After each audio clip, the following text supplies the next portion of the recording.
شنو هو السر اللي خلى واحد الشاب اللي تزاد في واحد من أغنى العائلات في أمريكا يتحول لواحد من أكثر الشخصيات تأثير وإثارة للجدل في العالم؟ واش النجاح ديالو كان مجرد ضربة حظ ولا كانت نتيجة طموح ما كانش كيعرف الحدود؟ كيفاش قدر يبني إمبراطورية بمليارات الدولارات، وكيفاش وصل من عالم العقارات والشركات إلى المكتب البيضاوي، يعني المكتب الأبيض، باش يولي رئيس لأقوى دولة في العالم؟ وفي نفس الوقت كيفاش قدر يخلق انقسام كبير داخل أمريكا ويخلي الملايين كيشوفوه بطل، بينما ملايين آخرين كيعتبروه من أكثر الرؤساء إثارة للجدل في التاريخ الحديث؟ واش كانت حياته كلها نجاحات ولا كانت عامرة بالإفلاسات والمحاكم والفضائح ومحاولات العودة من جديد؟ في هذا الفيديو ما غاديش نكتفي غير بالعناوين الكبيرة، ولكن غادي نرجعو بينا للبدايات، ونهار 14 يونيو 1946 في المدينة اللي تزاد فيها، وغادي نتبعو جميع المراحل ديال حياته، طفولته، مراهقته، الشباب، وعالم المال والأعمال والشهرة، وكذلك السياسة والحملات الانتخابية والرئاسة والهزائم والانتصارات، حتى الأحداث الأخيرة اللي خلاته يرجع مرة أخرى للبيت الأبيض. ودابا استعدوا، لأن القصة اللي غادي تسمع ماشي غير قصة رجل أعمال ولا غير قصة رئيس، ولكن قصة شخصية غيرت السياسة الأمريكية وخلات الاسم ديالها يبقى حاضر في كل النقاشات السياسية في العالم. السلام عليكم متتبعين الأوفياء، نتمنى إن شاء الله تكونوا بخير وعلى خير. وإلا كنتم من محب القصص التاريخية والوثائقية، ما تنساش تشتركوا في القناة وتفعلوا الجرس، وخليونا دابا نرجعوا بالزمن لأكثر من 78 عام ونبداو من أول فصل في حياة دونالد ترامب. وباش نفهموا كيفاش وصل هذا الأخير للقمة، غادي نرجعوا لمدينة نيويورك، المدينة اللي كتعتبر القلب الاقتصادي ديال الولايات المتحدة. وبالضبط نهار 14 يونيو 1946 تزاد دونالد في حي كوينز، في جوهرة من جواهر مدينة نيويورك. ولكن هاد الوليد ما تزادش في أسرة عادية. الأب ديالو فريد ترامب كان واحد من أشهر رجال العقار في ديك الفترة. بدأ حياته من الصفر، ومع السنوات قدر يبني مئات العمارات السكنية خصوصا في مدينة نيويورك، وولات عنده ثروة كبيرة مقارنة بديك الأيام. أما الأم ديالو ماري آن ماكلاود ترامب فكانت مهاجرة جاية من اسكتلندا، تزاد فقيرة في قرية صغيرة، وهاجرت لأمريكا وهي مازال شابة، وكانت معروفة بالهدوء والتدين والعمل الخيري. دونالد كان هو الولد الرابع من بين 5 ديال الإخوة، ومن صغره عاش وسط عائلة منظمة بزاف، خصوصا بسبب شخصية الأب اللي كان صارم وما كيتقبلش الكسل. ترامب الأب كان كيكرر على ولادو جملة وحدة بشكل مستمر: إلا ما كنتيش في الأول فراك خاسر. هاد الفكرة بقات راسخة في عقل دونالد وهو صغير، وولات مع الوقت جزء من الشخصية ديالو. ومن السنوات الأولى كان مختلف على بزاف ديال الوليدات الصغار، عنده طاقة كبيرة، كيهضر بزاف، كيبغي يكون هو اللي كيقرر، وما كيعجبوش يتلقى الأوامر بسهولة. حتى في المدرسة الأساتذة لاحظوا بأنه ذكي، ولكن كذلك مشاغب وكثير الحركة، ودائما كيبغي يكون هو مركز الاهتمام. على خلاف الأطفال الآخرين اللي كانوا كيلعبوا، دونالد كان كيمشي مرات مع الأب ديالو يشوف أوراش البناء والعمارات اللي كيبنيها، وكان كيتفرج في الرافعات والعمال والصفقات، وكيبدا يتعرف على عالم العقار وهو مازال وليد صغير. هاد الزيارات غادي تزرع فيه حلم كبير، حلم انه نهار من الايام ما يبقاش غير ولد ديال رجل اعمال، ولكن يولي هو بنفسه واحد من اكبر رجال الاعمال في امريكا. ولكن الشخصية ديال ترامب الابن كانت كتكبر بسرعة، ومعها كيكبر العناد ديالو. الاب بدا كيلاحظ بان ولده ولا صعيب التحكم فيه، وكثرت المشاكل اللي ولا كيفتعل في المدرسة بدات كتقلق الأسرة. وهذا الشيء غادي يخلي فريد ترامب الاب ياخذ واحد القرار غادي يبدل حياة دونالد كاملة.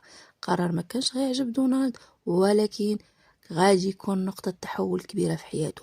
شنو هو هذا القرار وكيفاش غادي يتبدل مسار حياته وهو مازال عنده غير 13 عام؟ هذا الشيء اللي غادي نعرفه من دابا شوية. وكيف قلت قبل، في المدرسة كان كيدخل في مشاكل مع الأساتذة والتلاميذ، وما كانش من النوع اللي كيكون كالم. الأب ديالو ترامب بدا كيشوف بأن ولدو خاصو انضباط كتر، وإلا غادي يضيع هاد الإمكانيات اللي باينة فيه. وفي عام 1959 وكان عمر دونالد تقريبا 13 عام، خدا الأب قرار صعيب أنه غادي يرسل ولدو إلى أكاديمية نيويورك العسكرية، وهي مدرسة داخلية كتجمع بين الدراسة والانضباط العسكري الصارم. بالنسبة لدونالد الابن كان هذا القرار صدمة، غادي يفارق العائلة ويعيش وسط نظام فيه قوانين صارمة ومواعيد دقيقة وتداريب يومية. هنا ما كاين لا تدليل ولا استثناءات. الايام الاولى ما كانتش سهله، كان خاصو يفيق بكري، يجمع الغرفه ديالو بوحدو، يلتزم بالاوامر ويتحمل المسؤوليه. ولكن مع مرور الوقت وقع تغيير مهم. بدل ما يقاوم النظام بدا كيستغلو باش يبرز. كان عنده روح تنافسيه كبيره وبدا كيسعى يكون من افضل التلاميذ في الانضباط والانشطه. والجانب الدراسة شارك في الرياضة خصوصا البيسبول، وكان كيبان فيه حب الفوز. وبالنسبة لي الهزيمة ما كانتش خيار مفضل سواء في الميدان أو في الحياة. المدرسين لاحظوا أنه عنده حضور قوي وثقة كبيرة في راسه، وكيعرف يأثر على الناس اللي معاه. وهذه الصفات غادي تبان أكثر مع مرور السنوات سواء في عالم الأعمال أو في السياسة. وفي نفس الوقت العلاقة مع الأب بقات مأطرة. فريد الأب كان كيشجع ولده، ولكن كان كيطلب منه نتائج، وكان كيعلمه أن النجاح كيتطلب خدمة مستمرة وما كيجيش بسهولة. ومن بعد سنوات في المدرسة العسكرية خرج دونالد بشخصية مختلفة، أكثر انضباط وأكثر ثقة، وعنده رغبة كبيرة باش يحقق اسم خاص به وما يبقاش غير ولد فريد ترامب. في عام 1664 غادي يغادر الأكاديمية العسكرية ويبدأ مرحلة جديدة، مرحلة الجامعة والاقتراب الحقيقي من عالم المال والعقار. ولكن السؤال الكبير هو واش غادي يكتفي بأنه يخدم مع الأب ديالو، ولا كان كيخطط من البداية يبني إمبراطورية تكون خاصة وكتحمل اسمه هو. في صيف سنة 1964 كان دونالد ترامب سال المرحلة ديالو في المدرسة العسكرية ودخل عالم جديد مختلف تماما، عالم التعليم الجامعي. في البداية التحق بجامعة فوردهام في مدينة نيويورك وقرأ فيها عامين. ولكن دونالد كان عنده هدف واضح من البداية، ما كانش باغي غير شهادة جامعية، كان باغي يتعلم كيفاش يربح الفلوس وكيفاش يدير الصفقات. هذا الشي باش في سنة 1966 انتقل من كلية وورتون تابعة لجامعة بنسلفانيا، واللي كانت من بين أشهر الكليات المتخصصة في الاقتصاد وإدارة الأعمال في ديك الفترة. وورتون كانت معروفة بأنها كتخرج كبار رجال الأعمال والمال. في الجامعة دونالد ما كانش معروف بأنه من أكثر الطلبة تفوق من ناحية الدرجات، ولكن كان معروف الطموح ديالو الكبير. كان كيقول المقربين منه بأنه باغي يبني مشاريع أكبر من أي حاجة دارها الأب ديالو. بينما بزاف ديال الطلبة كانوا كيقلبوا على وظيفة من بعد التخرج، دونالد كان كيشوف المستقبل بطريقة مختلفة. كان مقتنع أن المخاطرة إلا كانت محسوبة تقدر تصنع ثروة كبيرة. وفي ماي 1968 حصل على شهادة في الاقتصاد ورجع مباشرة يخدم مع الشركة العائلية اللي كانت سميتها إليزابيث ترامب أند سون. في ديك الوقت الشركة كانت كتخدم أساسا في بناء وإدارة العمارات السكنية الموجهة للطبقة المتوسطة في مدينة نيويورك. الشركة كانت ناجحة، ولكن دونالد كان كيشوف أن المستقبل الحقيقي ماشي في الأحياء السكنية العادية. كان كيشوف مانهاتن، بنايات شاهقة وفنادق فاخرة، شركات عالمية وأضواء ما كينعسوش. وكان كيقول في الداخل ديالو إلا بغيت العالم يعرفني خاصني نربح مانهاتن. هاد الفكرة غادي تولي الحلم الكبير ديالو. الأب ديالو كان معروف بالحذر وما كيبغيش المغامرات الكبيرة، أما دونالد فكان عنده عقلية مختلفة، كان مستعد ياخد مخاطر كبر مقابل أرباح أكبر وشهرة أكثر.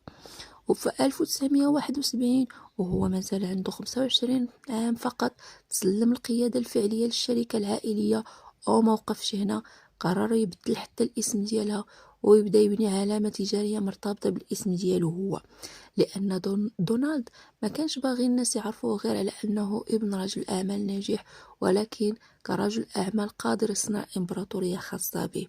من هنا غادي تبدا المرحلة اللي غادي تخلي اسم ترامب يتكتب فوق الأبراج والفنادق والمشاريع الضخمة، ولكن الطريق ما كانش مفروش بالورود، وكان عامر بالمخاطر والرهانات. دابا غادي نشوفوا كيفاش الشاب عنده 25 سنة دخل ينافس كبار رجال العقار في منهاتن، المدينة اللي كان الوصول لها حلم بالنسبة لبزاف ديال رجال الأعمال. وفي سنة 1971 كانت نقطة تحول حقيقية في حياة دونالد ترامب، بعد ما ولا هو اللي كيسير الشركة العائلية. قرر يدير خطوة كان حتى الأب ديالو كيشوفها محفوفة بالمخاطر، ويخرج من حي كوينز ويدخل لمانهاتن، المنطقة اللي كانت كتجمع أكبر المستثمرين وأغلى الأراضي وأقوى المنافسات في الولايات المتحدة الأمريكية. في ديك الفترة مانهاتن ما كانتش عايشة أحسن أيامها، المدينة كانت كتعاني من أزمة مالية والجريمة اللي كانت طالعة، وبزاف ديال المستثمرين كانوا كيخافوا يغامروا فيها. ولكن دونالد شاف الأمر بطريقة مختلفة. في الناس كانوا كيشوفوا الأزمة، هو كان كيشوف الفرصة. كان مقتنع أن المدينة غادي تسترجع قوتها يوما ما، وأنا اللي غادي يستثمر دابا هو اللي غادي يربح غدا. وباش يحقق هذا الحلم بدا كيقلب على مشاريع كبيرة ويتفاوض مع الأبناك والسياسيين والمستثمرين، وما كانش كيخاف يدخل في مفاوضات صعيبة حتى وهو مازال شاب مقارنة بالمنافسين ديالو. وأول مشروع كبير غادي يخليه يلفت الأنظار كان فندق كومودور اللي كان قريب من محطة جراند سنترال. الفندق كان قديم ومتهالك، وكتير بزاف ديال الناس كانوا كيشوفوه مشروع فاشل، ولكن دونالد كانت عنده رؤية مختلفة. بعد مفاوضات طويلة مع المدينة والمستثمرين قدر يحصل على امتيازات ضريبية ودخل في شراكة مع شركة فنادق عالمية، وتم تجديد الفندق بالكامل. وفي 1980 رجع الفندق للحياة تحت اسم جديد، جراند حياة. هذا المشروع كان أول انتصار كبير لدونالد ترامب. وسائل الإعلام بدأت كتكتب عليه، والصحف بدأت كتقول أن رجل أعمال شاب قدر ينجح في مشروع كان الجميع كيعتبره خاسر. ومن هنا دونالد فهم حاجة مهمة، وهي أن الشهرة كتجيب الفرص والفرص كتجيب الفلوس. لهذا ما بقاش كيكتفي بأنه ينجح في المشاريع، بل ولا كيهتم حتى بالطريقة اللي كيبان بها قدام الإعلام. كان كيخرج في المقابلات التلفزية، كيعطي تصريحات جريئة وكيخلي الناس يهضروا عليه باستمرار. وبين ما كان الاسم ديالو كيكبر وكيتعرف بين الناس عام من بعد عام، بدا كيخطط لمشروع غادي يخلي اسم ترامب معروف في العالم كامل. برج فاخر شاهق فخم، وكل واحد كيدوز من قدامه كيعرف شكون بناه. هذا البرج غادي يحمل اسم واحد فقط، ترامب تاور. ولكن بناء هذا البرج ما غاديش يكون سهل، وغادي يجر معاه انتقادات ومعارك قانونية وصفقات بملايين الدولارات. وفي 1973 بدا كيتفاوض على قطع أرض في واحد من أغلى شوارع مانهاتن، والأماكن يعني مكان استراتيجي قريب من أشهر المحلات العالمية والشركات الكبرى والفنادق الفاخرة. الهدف ديالو كان واضح، يبني برج ما يكونش غير بناية، ولكن يكون رمز ديال الفخامة والنجاح. بدات الأشغال واستمرت السنوات، وكل مرحلة كانت كتجلب اهتمام الصحافة، ودونالد كان حاضر باستمرار كيعطي تصريحات وكيشرح رؤيته للمشروع وكيخلي اسمه حاضر في العناوين. وأخيرا سنة 1983 تفتح ترامب تاور أبوابه. البرج اللي كان مختلف على بزاف ديال البنايات ديال داك الوقت، واجهة زجاجية لامعة، صالة داخلية فخمة، ومحلات راقية، مكاتب وأكيد شقق سكنية فاخرة. ولكن الأهم من البرج نفسه هو أن دونالد عرف كيفاش يحولو لعلامة تجارية. ما بقاش كيبيع غير العقارات ولا كيبيع الاسم ديالو ترامب. أي مشروع كيكون ناجح كان كيفكر علاش ما نحطش اسمي عليه. وهكذا بدا الاسم ديال ترامب كيظهر فوق لافتات الفنادق والأبراج والمشاريع العقارية، وحتى في الكتب والمقابلات التلفزيونية. الإعلام الأمريكي بدا كيقلب دونالد بواحد كيلقبوا يعني بواحد من أشهر رجال الأعمال الصاعدين، وكان الحضور الإعلامي كيكبر عام من بعد عام. ولكن النجاح الكبير جاب معه كذلك مسؤوليات كبر. باش يكبر كتر دونالد بدا كيدخل في مشاريع ضخمة اللي كتحتاج قروض بمئات الملايين الدولارات، وكان مقتنع أن المستقبل ديالو ماشي غير في منهاتن بل في العالم كامل. لكن في الحياة كل صعود سريع كيقدر يتبعو سقوط مفاجئ، ومع بداية الثمانينيات ونهاية العقد غادي يدخل ترامب في استثمارات كبر من أي وقت آخر، كازينوهات وفنادق فاخرة وطائرات خاصة.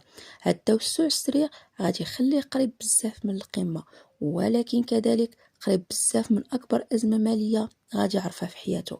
من بعد النجاح الكبير ديال دونالد ترامب بدا كيعيش الفترة اللي كان كيحلم بها من صغره.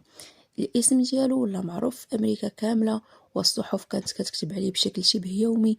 اي مشروع جديد كيدخلو كيدير ضجه اعلاميه، واي تصريح كيخرج منه كيتناقش في القنوات التلفزيونيه. ولكن مع الشهره الطموح ديالو كبر كتر.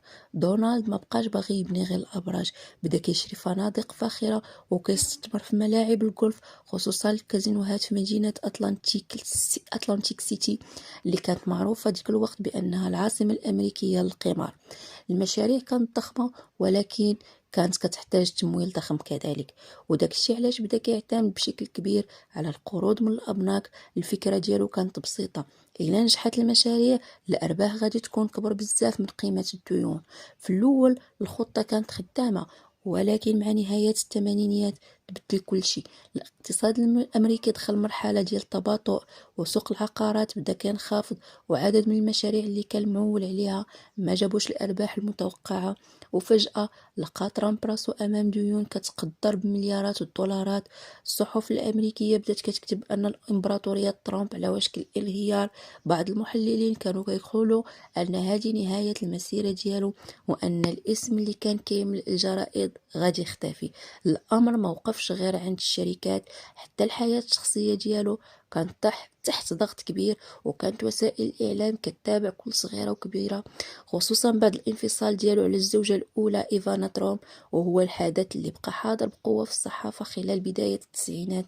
ولكن وسط هذه الأزمة دونالد ما استسلمش، وبدل ما يعلن إفلاس الشخصي وينسحب، دخل في مفاوضات طويلة مع الأبناك والدائنين. كان كيجلس بالساعات مع المسؤولين الماليين كيحاول يعاود هيكلة الديون ويقنعهم أن إعطاء فرصة جديدة أفضل من تصفية كل المشاريع. وبالفعل عدد من الأبناك وافقت على إعادة جدولة جزء من الديون، لأنهم حتى هما كانوا عارفين أن انهيار كامل الإمبراطورية غادي يضرهم. هذه المرحلة علمت ترامب درس مهم، هو أن النجاح الحقيقي ماشي هو أنك ما تطيحش، النجاح الحقيقي هو أنك تعرف كيفاش توقف من جديد بعد ما تطيح. ومع بداية النصف الثاني من التسعينات بدا كيرجع تدريجيا للسوق، ولكن هاد المرة بطريقة أكثر تركيز على العلامة التجارية ديالو والإعلام والمشاريع اللي كتعطيه حضور كبير. وما كانش كيعرف أن أكبر فرصة باش يرجع بقوة ما غاديش تجي من العقارات، غادي تجي من شاشة التلفزيون. وهنا غادي يتحول من رجل أعمال معروف إلى نجم عالمي كيعرفوه حتى الناس اللي عمرهم ما شراو شقة ولا دخلوا برج من الأبراج ديالو. بعد سنوات صعيبة من الديون والأزمات كان دونالد ترامب قدام مفترق طرق. كان خاصو يختار: إما يبقى يحارب باش يرجع الإمبراطورية ديالو كيف كان، أو يقلب على طريق جديدة تخلي الاسم ديالو أكبر من أي وقت كان. واختار الطريق الثاني. خلال أواخر التسعينات بدا يركز كتر على حاجة مهمة، وهي العلامة التجارية ترامب. ما بقاش كيشوف أن الثروة الحقيقية هي الأبراج، ولا مقتنع أن الاسم ديالو بوحده يقدر يساوي ملايين الدولارات. بدا كيعطي الرخص باش يتحط الاسم ديالو ترامب على فنادق، عمارات سكنية، ملاعب جولف ومنتجعات سياحية داخل أمريكا وخارجها. ومع كل مشروع جديد كانت شهرته كتزيد. ولكن الحدث اللي غادي يبدل حياته بالكامل وقع سنة 2004 في قناة NBC. خرج برنامج جديد سميتو The Apprentice. الفكرة كانت بسيطة ولكن ذكية. مجموعة من المتسابقين كانوا كيتنافسوا مجموعة من الكتب، أشهرها كتاب The Art of the Deal، يعني فن الصفقة، اللي كيهضر فيه على فلسفته في التفاوض وإدارة الأعمال، وباع ملايين نسخ في العالم كامل. ومن الناحية الشخصية تزوج سنة 2005 من ميلانيا كناوس، عارضة الأزياء السلوفينية اللي ولات من بعد السيدة الأولى للولايات المتحدة الأمريكية. وسنة 2006 تزاد الابن ديالو بارون ترامب، وبحلول سنة 2015 كان ترامب وصل مرحلة قليل اللي كيوصل ليها. رجل أعمال معروف عالميا، نجم تلفزيوني ومؤلف كتب وعلامات تجارية حاضرة في العشرات من الدول بالاسم ديالو. وكان بزاف ديال الناس كيشوفوا أن هذا هو أقصى ما يمكن أنه يوصل ليه، ولكن دونالد ترامب كان كيخطط لشي حاجة كبر بزاف، شي حاجة حتى أقرب الناس ليه ما كانوش متأكدين أنها غادي تنجح. وبالضبط نهار 16 يونيو 2015 تجمعات عدسات الكاميرا داخل ترامب تاور في مانهاتن. الصحفيين كانوا متأكدين أنهم غادي يحضروا الإعلان الجديد ديال رجل أعمال معروف، ولكن اللي وقع كان كبر من هذا الشيء. دونالد ترامب هبط عبر السلم الذهبي، وقف قدام الحضور وأعلن رسميا الترشح ديالو رئاسة الولايات المتحدة الأمريكية عن الحزب الجمهوري. في ذاك الوقت عدد كبير من السياسيين والمحللين اعتبروا الأمر مجرد محاولة لجلب الأضواء، وبعض وسائل الإعلام قالت أن الحملة ديالو ما غاديش تستمر أكثر من بضعة أشهر. ولكن ترامب كان كيشوف الأمور بطريقة مختلفة. من البداية اختار أسلوب ما كانش مألوف بالسياسة الأمريكية، بدل الخطب الطويلة والكلام الدبلوماسي، كان كيستعمل لغة مباشرة وبسيطة، وكيحضر تجمعات جماهيرية ضخمة، وكيستعمل وسائل التواصل الاجتماعي بشكل مكثف، خصوصا تويتر، يعني أنا داك تويتر. وكان الشعار ديال الحملة ديالو لنجعل أمريكا عظيمة من جديد. هذا الشعار ولا حاضر في كل مكان، على القبعات الحمراء واللافتات والتجمعات الانتخابية. كان كيهضر على الهجرة والاقتصاد والتجارة وحماية الوظائف الأمريكية، وهي مواضيع لقات صدى عند جزء كبير من الناخبين وانتقادات قوية عند آخرين. داخل الحزب الجمهوري واجه منافسة قوية من عدة مرشحين معروفين، لكن مع كل انتخابات التمهيدية كان كيزيد يقوي الموقع ديالو حتى ضمن رسميا الترشيح في الحزب. من بعد بدأت المواجهة الكبرى أمام المرشحة الديمقراطية هيلاري كلينتون. كانت الحملة الانتخابية من أكثر الحملات سخونة في القرن 21. مناظرات التلفزية واتهامات متبادلة، نقاشات حادة، وتغطية إعلامية مستمرة على مدار الساعة. أغلب استطلاعات الرأي كانت كتعطي أفضلية لهيلاري كلينتون. داكشي علاش بزاف ديال الناس كانوا مقتنعين أن النتيجة محسومة. وجا نهار 8 نوفمبر 2016 والأمريكيين توجهوا لصناديق الاقتراع، والعالم كامل كان كيتابع النتائج لحظة بلحظة. ومع مرور الساعات بدا واضح أن المفاجأة كتشكل. ترامب فاز بعدد من الولايات الحاسمة وحصل على أغلبية أصوات المجمع الانتخابي، وهو النظام اللي كيحدد الفائز برئاسة الولايات المتحدة. وهكا أصبح دونالد ترامب رئيس 45 لأمريكا. النتيجة صدمت عدد كبير من المحللين ووسائل الإعلام، بينما احتفلوا الأنصار ديالو باللي اعتبروه انتصار تاريخي. ولكن الفوز في الانتخابات كان غير البداية، لأن التحدي الحقيقي كان غادي يبدأ يوم 20 يناير 2017، لحظة دخوله رسميا للبيت الأبيض.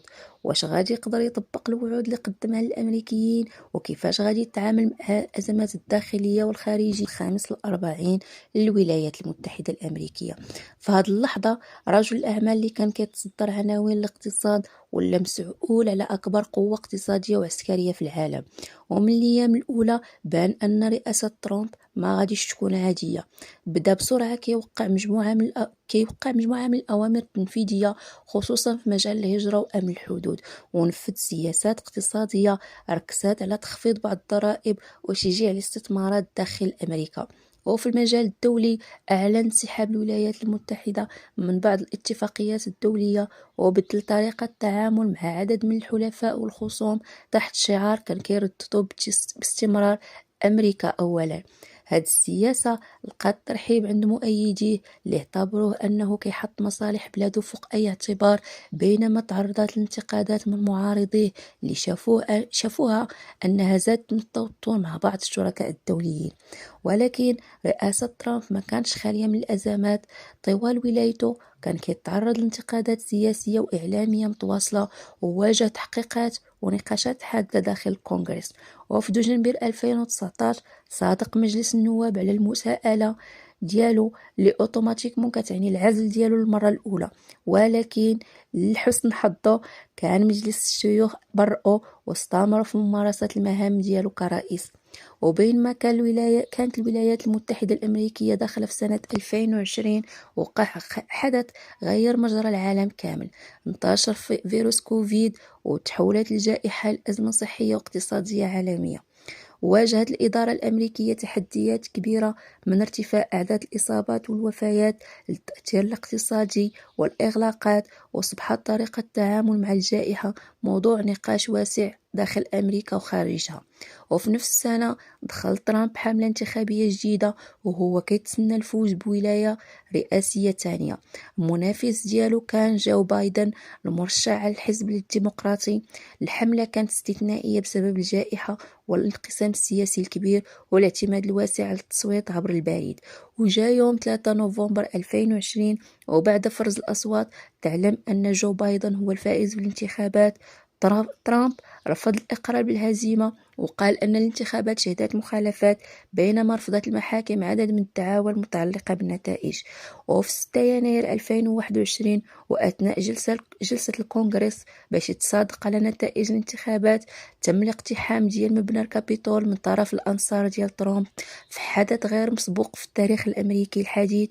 ومن بعد هذه الأحداث واجه ترامب مساءلة تانية داخل مجلس النواب، ولكن مجلس الشيوخ ما قامش بالإدارة ديالو. وسالت ولايته رسميا يوم 20 يناير 2021، وتم التنصيب ديال جو بايدن رئيس جديد لأمريكا. ولكن بالنسبة ليه كانت مجرد بداية فصل جديد، واللي وقع من بعد غير عدد قليل من الناس اللي كانوا كيتوقعوه. نهار 20 يناير 2021 غادر ترامب البيت الأبيض وركب الطائرة الرئاسية المرة الأخيرة كرئيس الولايات المتحدة الأمريكية. وبالنسبة لعدد كبير من المحللين كانت هذه نهاية المسيرة السياسية ديالو، ولكن ترامب ما علنش اعتزال السياسة وما اختفاش من الساحة. على العكس بقى كيعقد تجمعات جماهيرية وكيدعم مرشحين من الحزب الجمهوري، وكيأكد في كل خطاب أنه مازال كيآمن بأنه قادر يرجع للرئاسة. وخلال هذه الفترة واجه مجموعة من القضايا والتحقيقات القانونية اللي خلت اسمه يبقى حاضر بشكل مستمر في وسائل الإعلام. أنصاره كانوا كيشوفوا أن هذه القضايا ذات دوافع سياسية، بينما معارضوه كانوا كيشوفوه أنها تطبيق القانون. وبغض النظر على هذا الاختلاف بقى ترامب واحد من أكثر الشخصيات حضور في النقاش السياسي الأمريكي. ومع اقتراب انتخابات 2024 أعلن رسميا دخول السباق الرئاسي مرة أخرى، اللي كانوا فيها بزاف ديال المحللين كيشكوا في الحظوظ ديالو.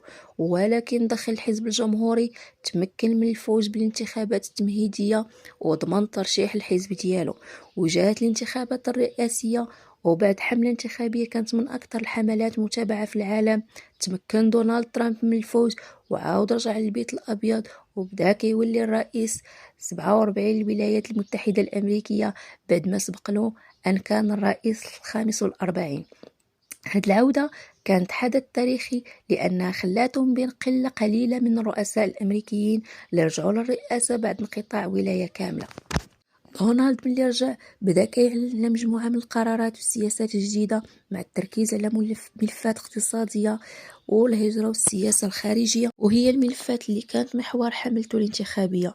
ولكن كالعادة بقات آراء ديال الأمريكيين منقسمة، فكاين اللي كيشوف أن ترامب راجل قدر يرجع بعد هزيمة وأثبت أن عنده قاعدة شعبية قوية، وفي المقابل كاين اللي مازال كينتقد سياسته وطريقة تدبيره للملفات الداخلية والخارجية. ومهما اختلفت الآراء عليه كاين حقيقة واحدة اللي صعيب يختلف عليها المؤرخين، أن دونالد ترامب بقى واحد من أكثر شخصيات تأثيرا وإثارة الجدل في التاريخ السياسي الأمريكي الحديث.